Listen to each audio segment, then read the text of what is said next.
Hey, this is Jeff Carmoon's Elite BSC. I hope you're doing well. In this video, I'm going to talk about answer this question that you see on the screen: is how large is your janitorial market? In other words, what's your total addressable market?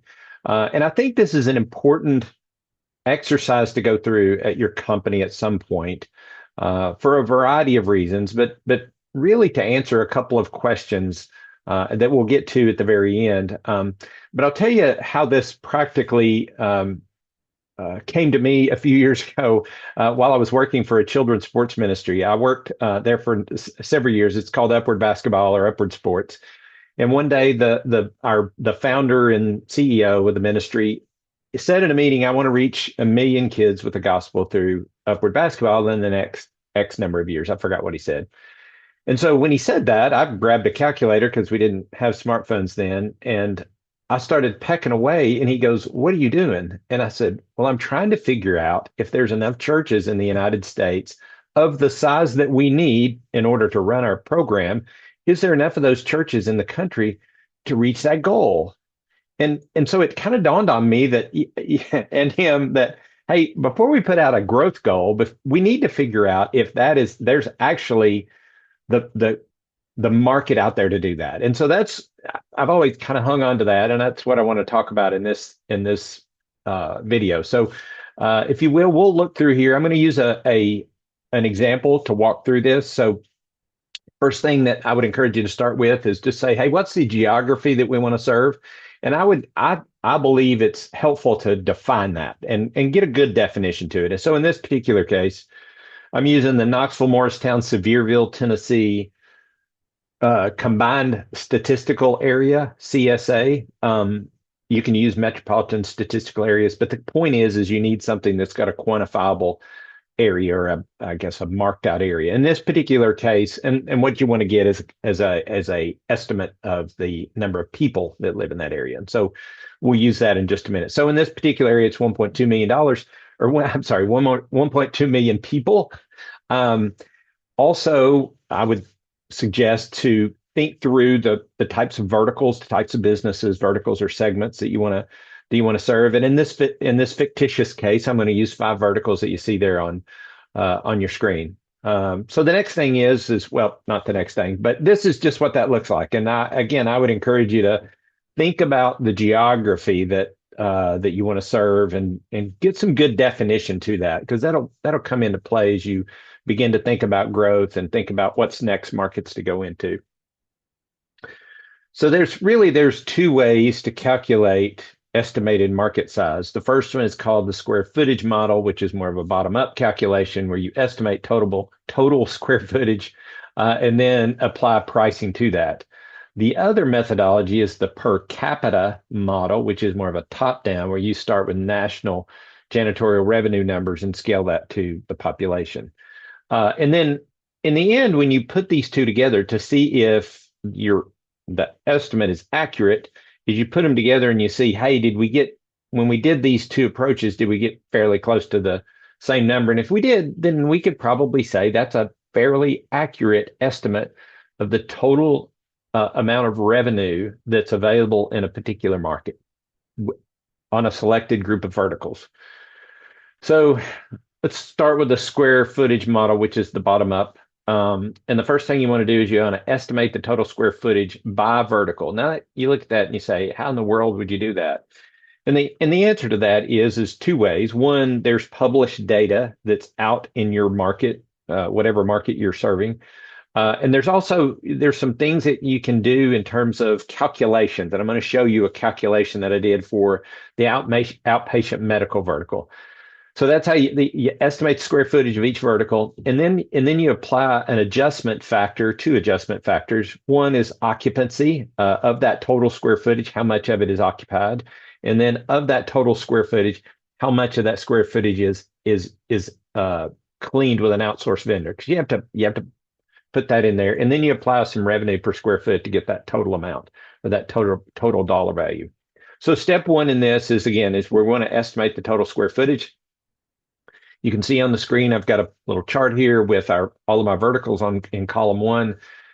And in column two is the square footage, the estimated square footage. Column three is really the source or the calculation that I made in order to get that data.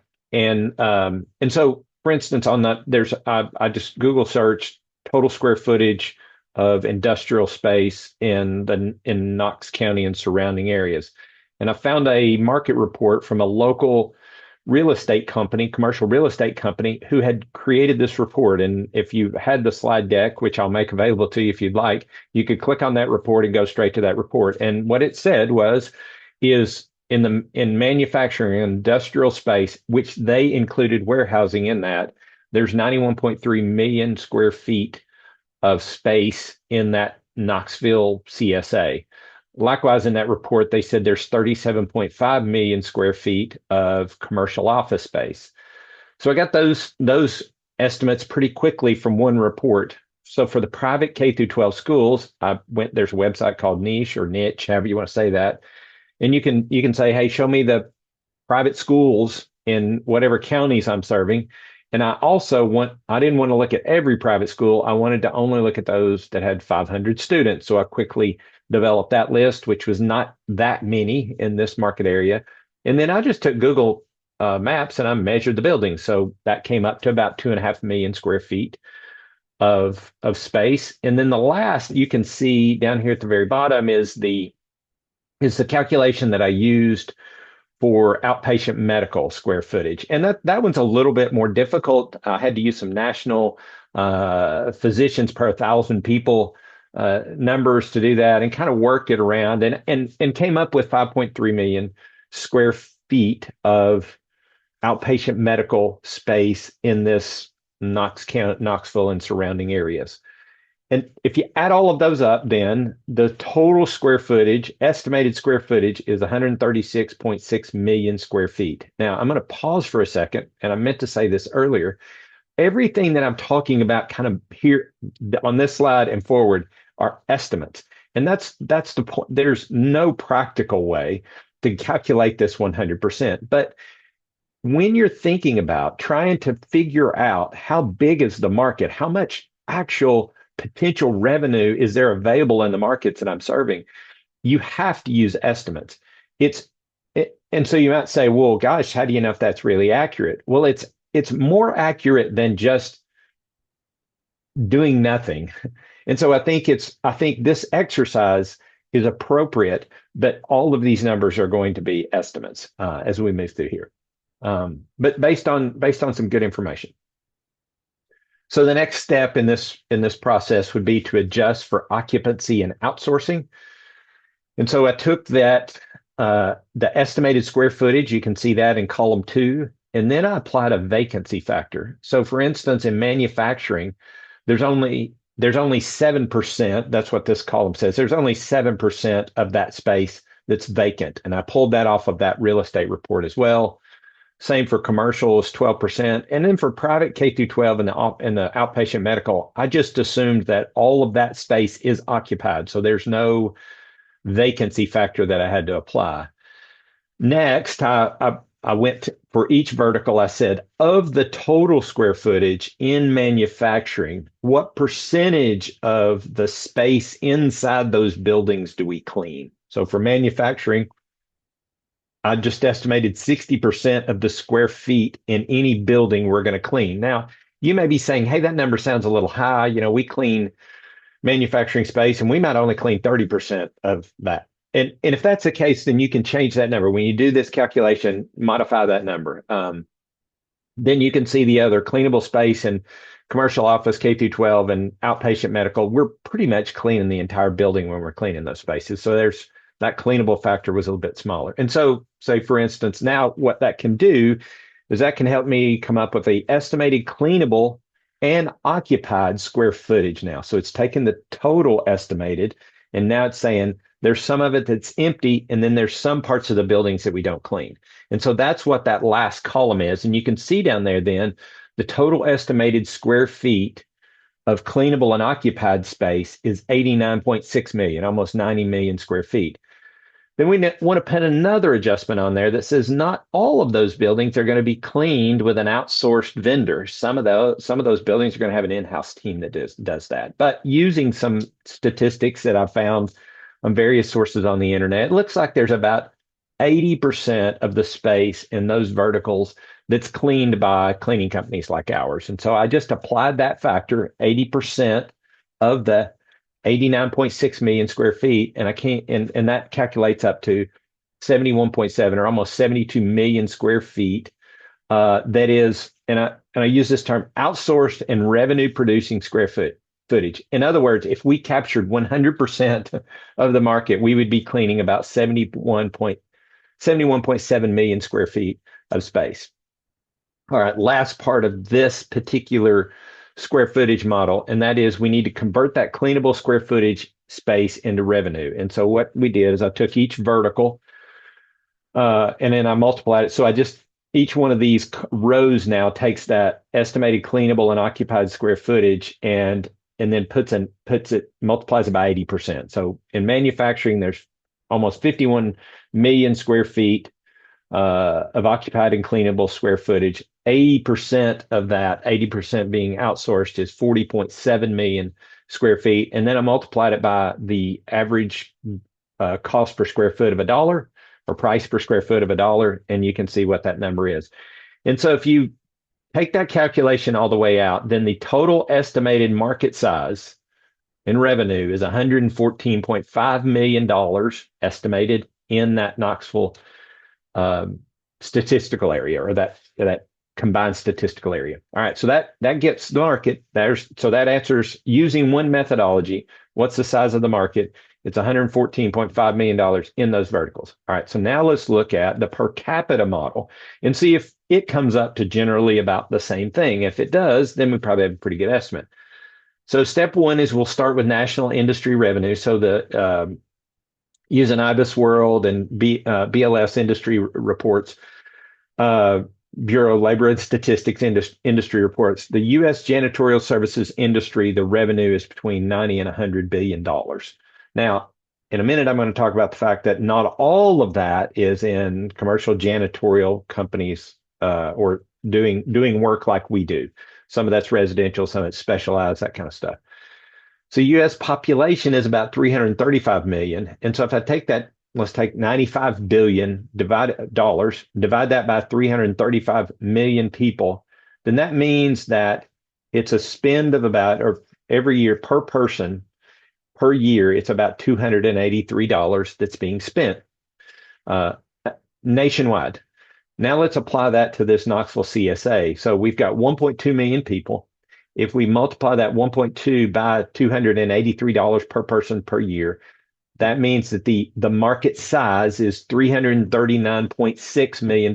Now, here's where that adjustment has to occur.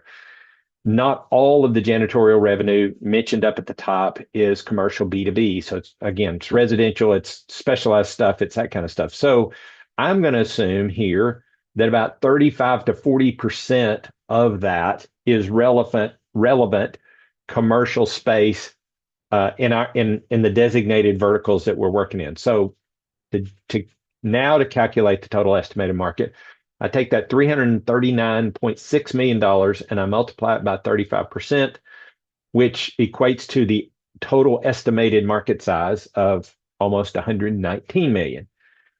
So let's put those side by side, or top to bottom, if you will. So the bottom up, the square footage model estimated a market size on those verticals of $114.5 million. The per capita model produced a $118.9 million model. Again, going back to the original statement, if both approaches land in a similar range, your estimate is likely reasonable. And I would say that. So then the final, if we want to say what's the final estimated market for our selected verticals, it would be $116 million annually. So that's the size of the market. So that answers that question. Now, let's look at two more things before we wrap up here. The question is what percentage of market share do we currently own? So that's a question to ask yourself. Or ask your company, your team. And so if you look at, let's just take this fictitious company. Let's say at the end of fiscal year 2025, the total annual revenue for the company was $4 million. The total addressable market is $116 million. So if you divide 4 by 116, you're going to get 3.3% of the market. So in this particular case, this company would be serving in those verticals 3.3% of the total market. Now, there's nobody, I guess there could be, but there's nobody that's going to serve 100% of the market. And in any market, there's competitors. And so if a company owns, I don't know, 10 to 15% of the market, they're doing really well. And so that's just as a side note. So, but what this says here is approximately, 96 to 97% of the market is being served by someone else. The other thing to look at is when we think about this data is to say for every 1% of the market share, what does that mean? So if you want to go from, say, right now, let's say you own 4% and you want to go to 5%, what is the amount of annual revenue does it take in order to take a step of 1%? So in this particular case, 1% step in market share equals 1.16 or almost $1.2 million in annual revenue. Okay. All right. Last slide, last point here. So then here's the question. As you're meeting with your team, and let's say you say, hey, we got in this case, 3.3% of the share of the market. And we want to get up to 5%. That's kind of our short-term goal. Let's capture 5% of the market. What would that look like? So, well, 5% of that $116 million total market would be $5.8 million in revenue. From the previous slide, we were at 4 million. Then that means that we need to add an additional $1.8 million of additional revenue in order to capture 5% of the market. All right. So what does that mean in terms of what's that mean practically in the number of customer additions? So let's say that your average size customer that you're pursuing is $2,000 a month or $24,000 a year. That would mean in order to achieve that goal, you would need to add 75 customers. If you go to the next line, if your average size customer is $4,000, that's $48,000 a year. You need to add 38 customers, so on and so forth. 25, you can see where that number is. So here's the strategic considerations, and this is where we're going to wrap up. As you're planning and as you're thinking about growth, one of the key things to answer is if we want to grow to that place, what infrastructure, what capacity is going to be required to add, in this case, between 25 and 75 new customers? And that really has to be considered and has to be thought through. So that's why just finding out what your market size is, trying to determine how much market share you want to earn, and then saying, hey, if we want to earn that market share, what capacity, what infrastructure do we need to achieve that? The other question is should we potentially narrow our vertical focus to pursue larger accounts? And that's something that we've done at France Building Services, which I've been affiliated for several years, is we said, hey, let's, instead of pursuing smaller customers, let's increase the size of our customers. And that means we don't have to add as many customers in order to achieve a larger market share. So that's another way to think about this. So this exercise is very strategic, and it helps you as you plan, 2, 3, 5 years down the road. It kind of gives you a roadmap of where you're going. Last thing I'll say then, and related to this, is growth becomes clearer when we define where the next 1 to 2% will come from. And I think it's, as we think and as I talk to people and they say, we're going to try to grow at 20%. And sometimes I think, well, gosh, I have to kind of relate and say, what's that in dollars? And, a lot of companies that I'll talk to are in pretty large markets to say, hey, a growth like that, you're probably not trying to achieve a inordinate amount of market share. Again, we're not going to capture all of market share because we got plenty of competitors in this market. But again, looking at each market that you serve, or looking at the market area you serve in those verticals, and trying to figure out or trying to estimate or target how much of your market share do you want to capture is a good exercise. So that's it. If you have any questions about this or want to discuss this further, I'm always glad to do that. If you are not an Elite BSC member and would like to learn more information about that, you can reach out to me at Jeff at Elite BSC. I'd love to have a conversation with you about that, or talk about this market share example. So I hope you're having a great day, and I'll talk to you soon. Take care. Bye.